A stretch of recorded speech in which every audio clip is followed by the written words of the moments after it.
Welcome back. It is Tasty Thursday, and crawfish season is upon us. Luster Pearl on Rainy Street is having a big crawfish boil this Sunday. And the man in charge, we have Josh with us today from Austin Crawfish Company. Yes, sir. Yes, sir. And you guys do a lot of major events around town. We do. And you're going to explain to us how to best prepare crawfish, because it's such an art form here in Texas. It is. It is. What all goes into it? Tom was with us today as well. Well, the most important thing about crawfish is buying them fresh.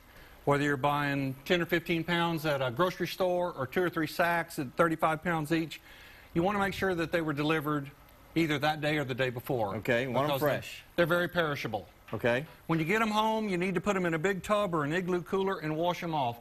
When they're harvested, they get muddy. Okay. So wash them off. Fill your pot up about halfway with water. Get a roaring boil going. You want to, at that point, you want to add your new potatoes. Okay. We like this size right here. If they're bigger than this, you should have them or quarter them so they cook more quickly and absorb more spice. Okay. Okay. That's right. That's a big part of it there is the spices. There's 2 companies we really like. Zatarain's makes great spice. All their products are very tasty.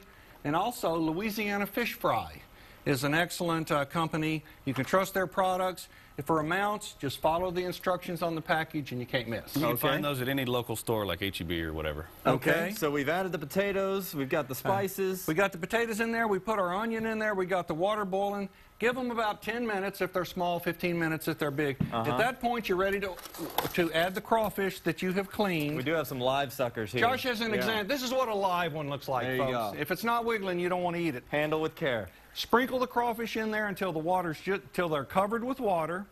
That will knock the boil down. We want the boil to come back up. In the meantime, we're going to add some veggies.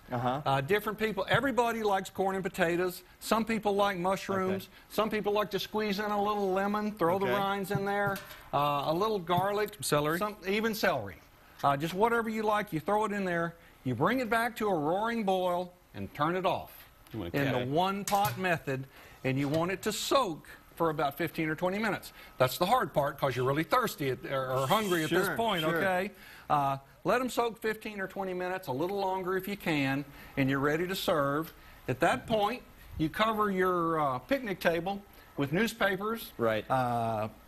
You pull your basket out, throw Spread them across the table. Spread them across the table. Make sure everybody has their favorite cold beverage in hand.